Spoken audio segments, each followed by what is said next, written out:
మనము ఆలోచించిన దాన్ని మనము ఎంతవరకు అచీవ్ చేసామనేది మనం పూర్తి స్థాయిలో ఆలోచించినప్పుడు నాకు అనిపించింది ఏంటంటే, సరే మనము 2025లోనే కదా ఇప్పుడు 4th వెంచర్ లాంచ్ చేసింది. నాకు తెలిసి బీ బ్లాక్ కూడా అదే టైంలో అంటే ఫస్ట్ స్టార్టింగ్ లోనే చేసినట్టు. ఇప్పుడు 2026 ఆల్రెడీ మనం ఎంటర్ అయ్యాము.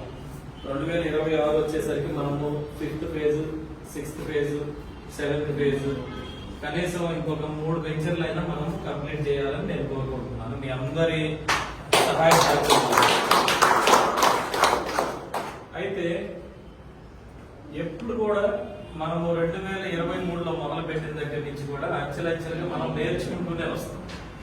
అంటే ఒక్కొక్క ప్లాట్ ని ఎలా అమ్మాల్సి వస్తుంది, మనం వెంచర్ ని ఎలా డెవలప్ చేస్తున్నాం, మన లీడర్స్ ని ఎలా కాపాడుకుంటున్నాం, వాళ్ళకి అంటే కస్టమర్ కి అనుకున్నట్టుగా డెలివరీ చేయగలుగుతున్నామా లేదా, మన కస్టమర్లకి లేకపోతే మన ఏజెంట్స్ కి అయినా సరే మనం సపోర్టివ్ గా ఉండగలుగుతున్నామా లేదా అని నాకు నేను అనాలిసిస్ చేసుకున్నప్పుడు ఏంటంటే ఆల్మోస్ట్ ఒక 70 to 80% వరకు అయితే మన కంపెనీ అచీవ్ చేసిందని నేను అనుకుంటున్నాను. మిగతా ఒక 20-25% ఏంటంటే ఒక వ్యవస్థ ఏదైనా సరే మొదలయ్యేటప్పుడు మొదలు పెట్టిన తర్వాత ఒక మనిషితోనే మొదలవుతుంది. అంచెలంచెలుగా మీలాంటి వ్యక్తుల సహాయ సహకారాల వల్ల ముందుకు వెళ్తూ ఉంటాం.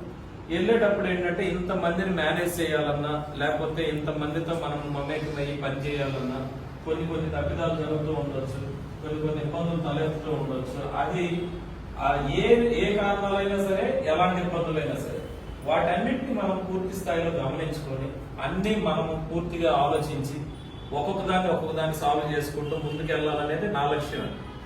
మొట్టమొదటిగా నేను ఎప్పుడు చెప్తానే ఉంటాను, అంటే మనకి కస్టమర్ అనే వ్యక్తి ఇంపార్టెంట్. కస్టమర్ అనేది వ్యక్తి ఇంపార్టెంట్ అంటే మనం ఏదో కస్టమర్ వచ్చినప్పుడు నటించి ఏదో వినమ్రతతో మనం ప్లాట్ అమ్మటం కాదు. మనము వాళ్ళ గురించి ఆలోచించిన విధానం, ఏ విధంగా ఆలోచించగలిగాం, ఏ విధంగా మేము చేయగలుగుతాం, ఎలా మీకు 15 సంవత్సరాలు భరోసా ఉండగలుగుతాం, ఇవన్నీ పూర్తి స్థాయిలో వాళ్ళకి కల్పించగలగడం. అప్పుడే మనం సక్సెస్ అయినట్టు, కస్టమర్ని నిజంగా మనం గౌరవించినట్టు.